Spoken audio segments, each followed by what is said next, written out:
જય શ્રી કૃષ્ણ. રાધે રાધે. શ્રી કૃષ્ણ ગોવિંદ હરે મુરારે, હે નાથી નારાયણ વાસુદેવાય. મિત્રો, હવે આપણે ચૈત્ર માસ કથા ઓખાહરણ વાર્તા ખંડ 5મો કરીશું. અનિરુદ્ધના સાથે ગાંધર્વ લગ્ન અને યુદ્ધ. મિત્રો, જો તમે ચેનલ પર નવા હોય તો આ ચેનલને સબસ્ક્રાઈબ કરી દેજો, જેથી તમને આગલા વિડીયોની માહિતી આવી રીતે મળતી રહે. જય શ્રી કૃષ્ણ. રાધે રાધે. હે જન્મ જય.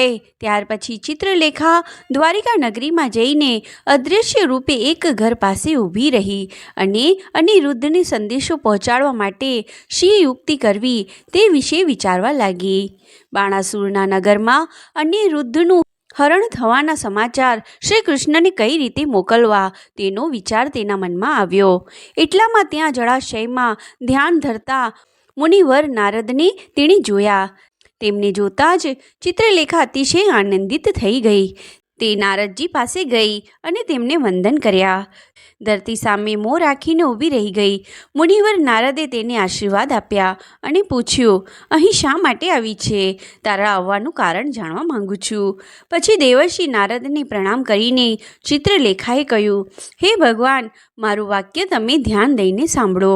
દૂત કર્મ કરવા નિમિત્તે હું અહીં આવી છું. હે મુનિવર્ય, અનિરુદ્ધને અહીંથી લઈ જવા માટે હું આવી છું. જેના માટે લઈ જઈ રહી છું તે પણ સાંભળો. શોણિતપુરમાં બાણાસુર નામે મહાઅસુર રહે છે. તેની કન્યા ઓખા છે. હે ભગવાન, પ્રદ્યુમ્નના પુત્ર અનિરુદ્ધ પ્રતિ તેને પ્રેમ થયો છે.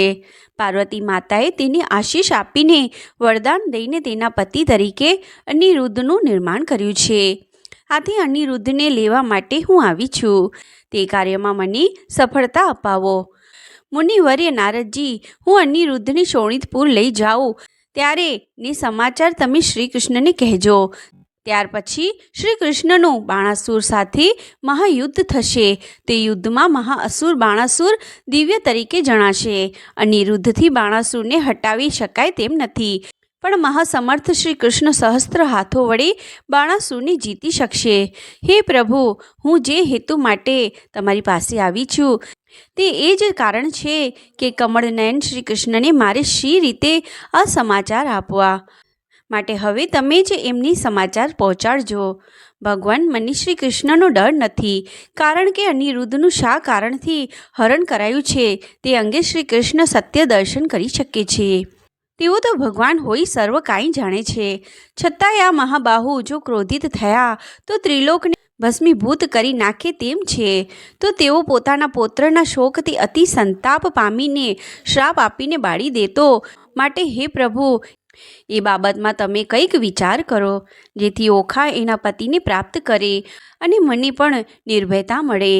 ચિત્રલેખાના વચન સાંભળીને મહર્ષિ નારદજીએ કહ્યું, તું જરા પણ ડર નહીં, નિર્ભય થા, મારું વચન શાંત ચિત્તે સાંભળ. હું અહીંથી અનિરુદ્ધને લઈને તેને ઓખાના ઘરમાં પ્રવેશ કરાવ.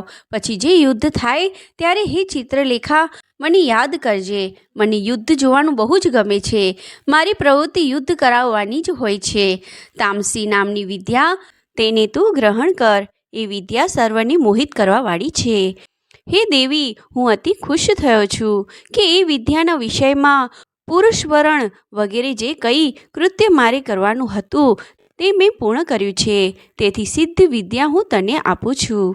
મહર્ષિ નારદે આવા વચન કહ્યા ત્યારે ચિત્રલેખા આનંદિત થઈ ગઈ અને નારદજીને પ્રણામ કર્યા પછી આકાશમાં ઉડી અને અનિરુદ્ધના મહેલ તરફ ગઈ.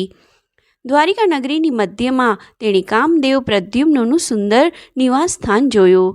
તેની બાજુમાં રહેલા અનિરુદ્ધના નિવાસ સ્થાનમાં તેણે પ્રવેશ કર્યો. તે નિવાસ સ્થાનનો વેદિકા અને સ્તંભો સુવર્ણના હતા. સર્વત્ર પુષ્પમાળાઓ ઝૂલતી હતી. દ્વારકામાં કળશો શોભતા હતા. ઉપરનો ભાગ મોરના કંઠના રંગ જેવો હતો. તેમાં અસંખ્ય મણિઓ અને પરવાળા પથરાયેલા હતા. તેમાં દેવો અને ગાંધર્વોની ગર્જનાઓ થઈ રહી હતી. ચિત્રલેખાએ એ ઘર જોયું જેમાં અનિરુદ્ધ વસવાટ કરતો હતો. ચિત્રલેખાએ એમાં પ્રવેશ કર્યો અને જાણે આકાશમાં પૂર્ણ ચંદ્રમા ઉગ્યો હોય તેમ સ્ત્રીઓથી ઘેરાયેલા અનિરુદ્ધને તેણે જોયો. ત્યારે તે સ્ત્રીઓ સાથે ક્રીડા કરતો હતો. તે સિંહાસન પર બેઠેલો હતો. ચારે તરફ વાજિંત્રો વાગતા હતા. મધુર કર્ણપ્રિય સંગીત ગવાતું હતું. પણ અનિરુદ્ધનું મન તેમાં ચોંટતું નહોતું. તે તો મનમાં સ્વપ્નમાં ઓખાને જ્યારથી જોઈ હતી ત્યારથી તેના વિચારો જ કરી રહ્યો હતો. ત્યાં અતિ સુંદર નર્તકીઓ નૃત્ય કરી રહી હતી, પણ તોય અનિરુદ્ધ ઉદાસ જણાતો હતો. અનેક ભોગો ભોગવવા અને મદ્ય સેવન કરવા છતાં તેનું મન પ્રફુલ્લ થતું ન હતું. તેના મનમાં પેલી રાતનું ઓખાનું સ્વપ્ન જ યાદ આવતું હતું. ચિત્રલેખાએ નિશ્ચય કર્યો. હવે તેને કશોય ભય રહ્યો ન હતો. 84 સ્ત્રીઓથી વીંટળાયેલા પ્રદ્યુમ્ન પુત્ર અનિરુદ્ધને જોઈને ચિત્રલેખાનું હૃદય અત્યંત ચિંતિત હતું. ચિત્રલેખા મનમાં ને મનમાં વિચારતી હતી, આ કાર્ય કેવી રીતે કરવું જોઈએ, કઈ રીતે બંને પક્ષનું કલ્યાણ થાય. એવો વિચાર કર્યા પછી ચિત્રલેખા ત્યાંથી અદૃશ્ય થઈ. ચિત્રલેખાએ નારદજી પાસેથી મળેલી તામસી વિદ્યા વડે તે અનિરુદ્ધ સિવાયના લોકોને ઢાંકી દીધા. ત્યાર પછી તે અંતરિક્ષ માર્ગે તરત જ અનિરુદ્ધના મહેલના ઉપલા ભાગે આવીને ઊભી રહી. પછી તેણે અનિરુદ્ધને મધુર વાણીથી કહ્યું. ત્યારે તે સમયે તે પોતાને જોઈ શકે તેમ દિવ્ય દ્રષ્ટિ આપી હતી. પછી તેણે એકાંતમાં તેને કહ્યું, હે વીર યદુવંશી, તમે કુશળ છો ને? તમારા દિવસ રાત્રિ કુશળથી વીતે છે ને? હે રતિપુત્ર, તમે મારી વિનંતી સુણો. મારી ખાસ સખી ઓખાના વાક્યો જ હું તમને મારા શબ્દોમાં કહું છું. તમે જે ઓખાને સપનામાં જોઈ હતી તેને તમે પોતાની સ્ત્રીનો ભાવ પણ પમાડ્યો છે, અર્થાત તમે તેને પોતાની સ્ત્રી તરીકે જ સ્વપ્નમાં ભોગવી છે. એ ઓખા તમને પોતાના હૃદયમાં ધારણ કરે છે. તેણે મને તમારી પાસે અહીં મોકલી છે. ઓખા વારવાર રડે છે, બગાસા ખાય છે, નિશાસા નાખે છે. તે તમારા દર્શન કરવા માટે તલપાપડ બની ઉઠી છે. હે વીર, તમે જો ત્યાં જશો તો જ મારી સખી ઓખા જીવિત રહી શકશે, નહીંતર એ મરણ પામશે. હે યદુવંશી, તમારા મનમાં તો સેંકડો સ્ત્રીઓ હશે, છતાં જે સ્ત્રી તમને ઈચ્છે છે તેનો હાથ પણ તમારે ગ્રહણ કરવો જોઈએ. વળી પાર્વતી માતાએ તો ઓખાને વરદાન પણ આપ્યું છે કે તમે જ એના ભારધાર થશો. તેથી તેનો તમારા વિશે વર તરીકેનો મનોરથ છે. મેં ઓખાને તમારું ચિત્ર આપ્યું છે. તેમાં તમારી પ્રતિમારૂપ ચિત્ર નિહાળીને જ તે આજ સુધી જીવિત રહી શકી છે.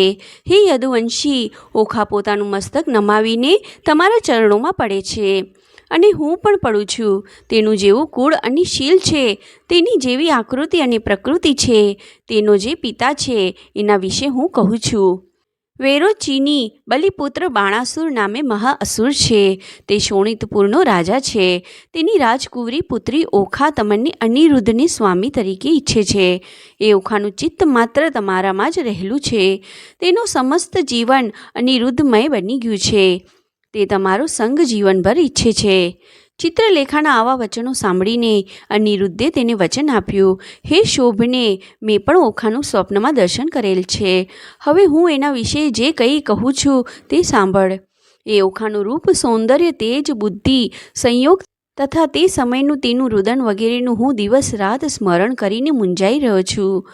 તો તારે મારી પર સારી રીતે અનુગ્રહ કરવો જ હોય તો હે ચિત્રલેખા, તું મને તેની પાસે લઈ જા. હું મારી એ પ્રિયાને મળવાની ઝકી રહ્યો છું, કામેચ્છાથી બળી રહ્યો છું. મારી એ પ્રિયાનો સંગમ કરવાની ઈચ્છાથી મેં તને આ અંજલિ જોડી છે, 2 હાથ જોડ્યા છે. માટે તું મારા એ સ્વપ્નને સિદ્ધ કર. જય શ્રી કૃષ્ણ. રાધે રાધે. મિત્રો, આ ઓખાહરણ નામનો ખંડ 5માનો પહેલો ભાગ આપણે અહીંયા પૂર્ણ કરીએ છીએ. આગલો ભાગ આગલી વિડીયોમાં કરીશું. ત્યાં સુધી જય શ્રી કૃષ્ણ. રાધે રાધે. મિત્રો, જો તમે ચેનલ પર નવા હોય તો આ ચેનલને સબસ્ક્રાઈબ કરી દેજો, જેથી તમને આગલા વિડીયોની માહિતી આવી રીતે મળતી રહે. જય શ્રી કૃષ્ણ. રાધે રાધે.